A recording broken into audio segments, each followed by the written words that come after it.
This is Judoka Girl here, and I'm with Steve Kenton from Sooner Judo in Norman, OK.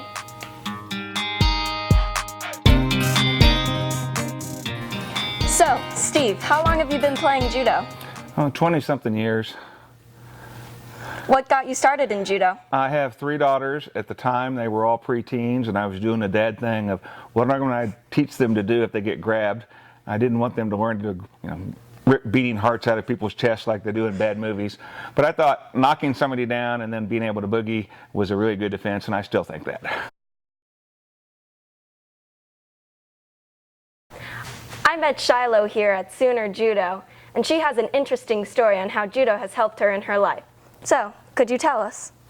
I've been taking Judo here for about a year, and I was working really hard on some self-defense techniques because I lived in a not so great neighborhood. And I trained for a while on Kazuri-Waki Atocha. And a few months after we started on that, I was coming home late from work one night around 4 a.m. One of my neighbors was outside and followed me back to the apartment, which he had done before. And he did the same thing he had the last time. He reached for the handle of the door as I was reaching for it. And this time I knew what to do, so I grabbed him by the wrist and I turned around and threw him with Kazuri-Waki Atocha, and he has not bothered me since. Do you think we could see that throw later? Absolutely.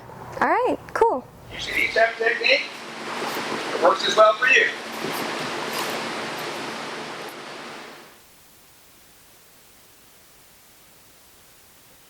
And he has not bothered me since. All right, cool. What's your favorite part of being a coach? I actually like working with the beginners. I know most coaches say, oh, I get so tired of teaching the beginners.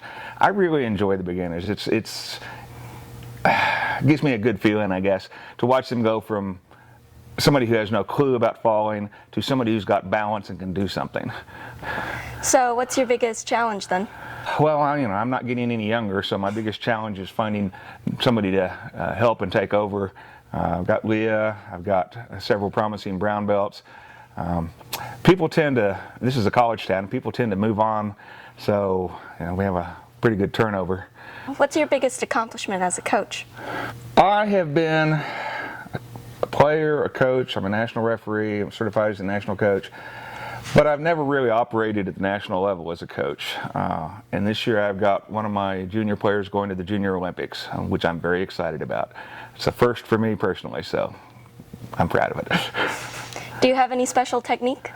My favorite techniques, probably Harai Goshi, maybe Uchimata, but I've been teaching Harai Goshi, and I just really enjoy it. Can we see that? Sure. The formal technique works like this. Now, you can use a number of different arm positions. Kata style, traditional right-hand grip, around the neck. Those of us who have rotator cuffs that don't rotate tend to use this one a lot more, or this one, and not the rotate Sanagi before. So, throw him in, pick him up, right? And when they're off the ground, pull them in, pick them up. They fall a lot harder straight on their back, which is guaranteed to be a pollock. This is a series that we do when you still have kumikata, put your gun down to the ground. Like we've done a foot sweep or something. It's not a penalty situation, we're both on the ground. One of two things will happen. Either this arm will be over here, or sometimes they will throw the arm over, and the other arm will be like this. If it's like this, I'm going to pop off to the side, go under the chin, block my arm, not straight sideways, not straight down, but at a diagonal, and pull for the choke. So, you grab the hand, keep me from choking you, I reach under here. Well, you don't want me to go that way, I've done that to you before. So what I do is I reverse, pop this way, and do the exact same choke on the other side. I don't have to shift my hand position at all. I just, since she posted out, made it easy for me to reverse. Okay, I can't do the chokes I could do before, but I've got some good leverage here for a pull. Now, what I'm going to do is a left side rolling follow into your body. The mistake everybody makes is only put their head out here so they don't get smashed. Well, that gets you smashed because they roll the body over there. So I actually want to do a left side rolling follow. My head under your body.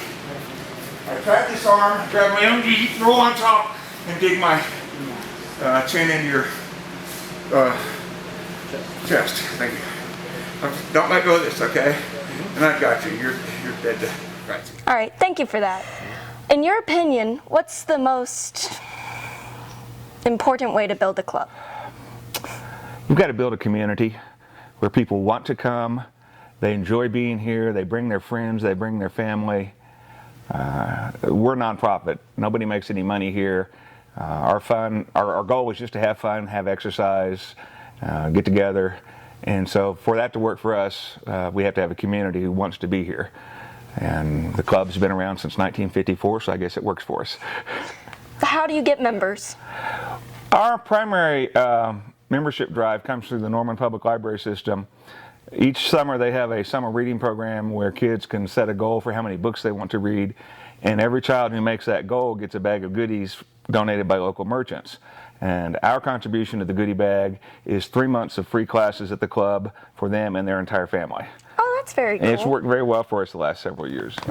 I'm here with Leah Kenton McGahey, which is the person who set up the library fundraiser for the Sooner Judo Club. So Leah, how did you start up or have the idea? For the past few years, I've worked as a children's librarian in the Norman Central Library. And months before the program actually kicks off, which is a national initiative to encourage reading, we start sitting down and brainstorming. And a couple of years ago, the theme was the Olympics, and judo is an Olympic sport.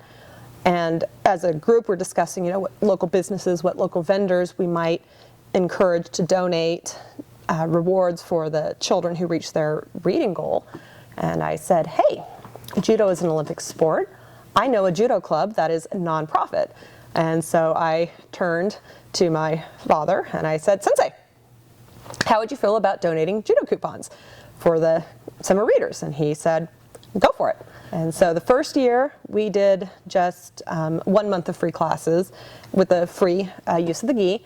And we had a lot of people come out, but they'd try it and then they'd leave. And so the next year we said, well, let's try for doing it for longer and do 3 months, which is long enough to get some skills under your belt, possibly acquire your first yellow belt, usually maybe go to your first tournament, and get a little bit more investment and expand it to include, inviting families out too. And so we have been doing that for the last few years, and it has been really successful. Oh, very interesting. Thank you. You're welcome. Judo means gentle way. So what does that mean? Well, I've always preferred to translate it as the efficient way. Dr. Kano, one of the maxims for judo is maximum efficiency. And when you think gentle, people say, well, how come they go splat?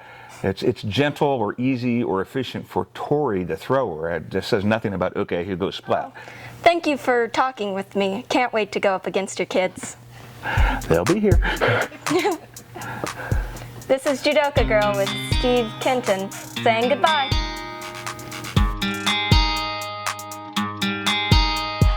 What am I doing? Hi, this is Judoka Girl here, and I'm with Steve Kenton. Kenton. I bet that's an edit. That was fast. From the Sooner Judo Club in OKC, Norman. No. In Norman, Oklahoma. Sooner Judo in Norman, OKC. So, no?